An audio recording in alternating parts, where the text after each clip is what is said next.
আজকে আমি তোমাদের একটা সুন্দর মাংসের রেসিপি শেয়ার করছি। আমার নামটা কিন্তু অনেকেই জানি, চিকেনের ভিন্ডালু বা ভিন্দালু। এটা একটি পর্তুগিজ দেশীয় রান্না, মানে পর্তুগিজরা প্রথম আমাদের দেশে এসে এই রান্না প্রচলন করেন, ওদের ওখানে হয়। সেটা আমাদের গোয়ার অধিবাসী বৃন্দরা তারা তুলে নিয়েছিলেন। সেই রকমই একটি রান্না আমি তোমাদের শেয়ার করছি। এইখানে 800 গ্রাম চিকেন আছে। চিকেনকে আমি অনেক কিছু দিয়ে ম্যারিনেট করছি, এটা অনেক কিছু জিনিস দিয়ে ম্যারিনেট করতে হয়, সেগুলো আমি এক ধাপে ধাপে তোমাদেরকে বলছি। টেবিল স্পুন যে চামচ আছে আমাদের, সেই চামচের 2 টেবিল স্পুন করে সমস্ত ইনগ্রেডিয়েন্টস আমি নিয়েছি, যেমন আদা, রসুন, গ্রিন লঙ্কা, জিরে গুঁড়ো, গোলমরিচ গুঁড়ো, ধনে গুঁড়ো, কাশ্মীরি লঙ্কার গুঁড়ো, পোস্ত, সর্ষে এবং হলুদ সব আমি একসঙ্গে নিয়েছি। নিয়ে পোস্ত আর সর্ষেকে বেটে নিয়েছি, নিয়ে একসঙ্গে আমি ম্যারিনেট করেছি। এবং এর সঙ্গে টেবিল স্পুনের 6 টেবিল স্পুন আমি সর্ষের তেল দিয়েছি। দিয়ে আমি ডিপ ফ্রিজে ঢুকিয়ে দিয়েছিলাম, সারা রাত ম্যারিনেট করেছি, করে রুম টেম্পারেচার এনে ফ্রিজ থেকে বার করে তারপর আমি রান্না করব। এই প্রসঙ্গে একটা কথা বলে রাখি, এখানে এই রান্নাতে স্পেশালি একটু স্পাইসি হয়, একটু থিক কারি হয়। গোয়ার অধিবাসী বৃন্দরা তারা শুকনো লঙ্কাকে ভিজিয়ে দানাটা, লঙ্কার যে দানা বাদ দিয়ে পেস্ট করে দিত, সেটা আমি দিইনি, কারণ আমাদের দুজনেরই শুকনো লঙ্কাতে অ্যালার্জি আছে, কষ্ট হয়, সেজন্য আমি গ্রিন লঙ্কা পেস্ট দিয়েছি। তোমরা এতগুলো ইনগ্রেডিয়েন্টস আমি একসঙ্গে পেস্ট করে, কোনোটা গুঁড়ো যখন যেরকম মানে সুবিধা হয়, জিরে গুঁড়ো, ধনে গুঁড়ো যার বাড়িতে আছে সে গুঁড়ো দিল, আর যদি মনে হয় প্রত্যেকটা মশলা পেস্ট করে দেবে তাহলে তো খুবই সুন্দর, খুবই উপাদেয় হবে, দিয়ে আমি ম্যারিনেট করে রেখেছি। আরেকটি কথা তোমাদেরকে বলি, এখানে পেঁয়াজ যায় না এবং টমেটো, এই দুটো জিনিস যায় না। আর একটা জিনিস দিয়েছি, সেটা হচ্ছে বড় পাতিলেবু রস করে আমি এটার মধ্যে দিয়েছি। এবার চলো রান্নাতে যাই। এখানে আমি গরম মশলা ফোড়ন দিচ্ছি, কাবাব চিনি, এলাচ, দারচিনি আর লবঙ্গ। তোমাদেরকে একটা কথা শেয়ার করি, এই রান্না অরিজিন যেখান থেকে এসেছে, পর্তুগিজ রান্না, তো ওরা ওয়াইন, রেড ওয়াইন এবং ভিনিগার দিয়ে ম্যারিনেট করতো।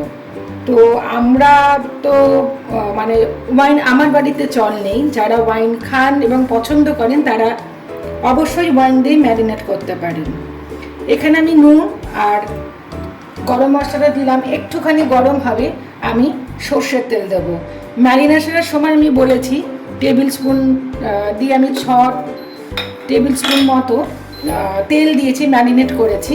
এবার আমি সর্ষের তেলটা দেব ভাজবার জন্য।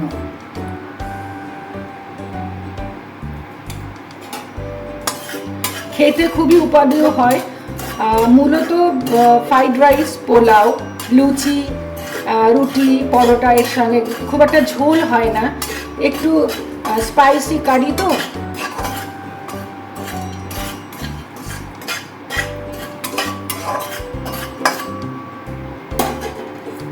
আমি সর্ষের তেল দিচ্ছি।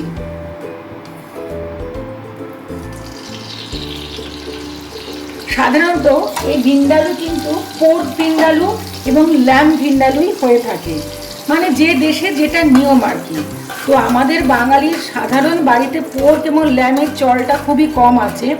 যাদের বাড়িতে পোর্ক এবং ল্যামের চল আছে, যারা খেতে পছন্দ করেন, অবশ্যই বাড়িতে বানিয়ে খেয়েও দেখো, খুব সুন্দর খেতে হয়। ম্যারিনেশন এবং ইনগ্রেডিয়েন্টসে যে আমি স্পুন ব্যবহার করেছি, সেইটাই হচ্ছে মেন জিনিস। ঠিকঠাক ম্যারিনেট না হলে, পরিমাপের যদি গন্ডগোল হয়, তাহলে টেস্টও কিন্তু বদলে যেতে পারে। এবার আমি ম্যারিনেট করা চিকেনটা পুরোটাই দিয়ে দেবো।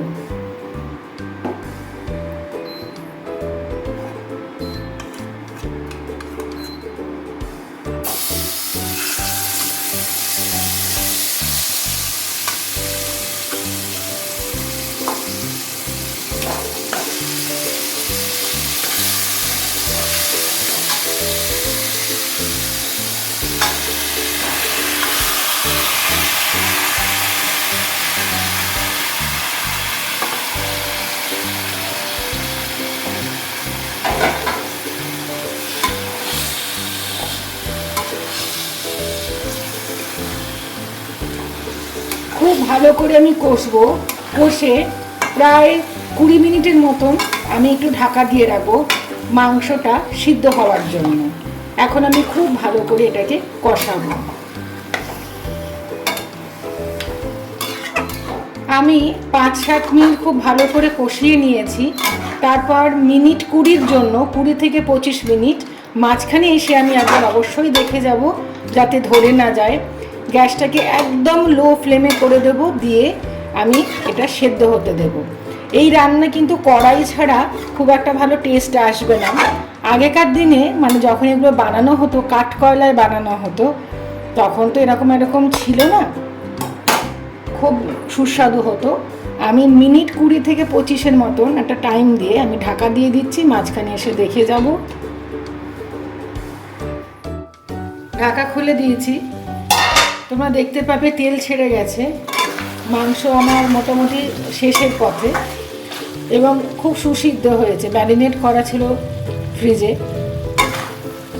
তোমরা চাইলে এরকম নামিয়ে দিতে পারো। বেসিক্যালি অরিজিনাল কারি কিন্তু এরকমই, কিন্তু আমাদের জন্য আমরা খুব সামান্য জল অ্যাড করব।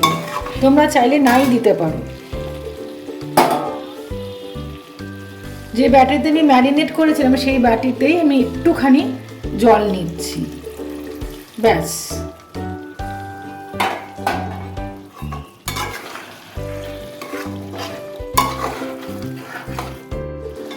আমার বাড়ির প্রয়োজন অনুযায়ী, মানে আমার টেস্ট অনুযায়ী আমার যেটুকু প্রয়োজন সেটাই আমি এইরকম একটা গ্রেভি রেখেছি।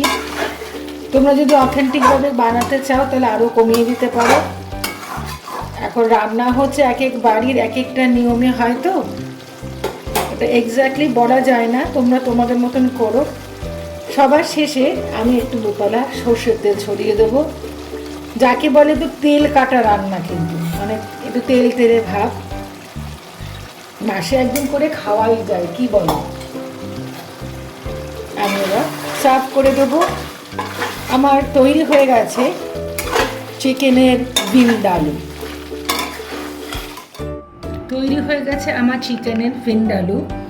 এই রেসিপিটি মাছ দিয়ে তো করাই যায়, টোফু দিয়ে পনির দিয়ে করা যায়। সেখানে কিছু কিছু ইনগ্রেডিয়েন্টস একটু কম বেশি হয়ে থাকে। চাইলে তোমরা মাটন দিয়েও করতে পারো, তবে মাটনটা আগে থেকে একটু হালকা সেদ্ধ করে নেবে। তোমরা অবশ্যই আমাকে জানিও তোমাদের এই রেসিপিটা কেমন লেগেছে। সর্ষের তেল দেওয়ার পরে আমি ঢাকাটা দিয়ে রেখেছিলাম ঝাঁঝটা যাতে চলে না যায়।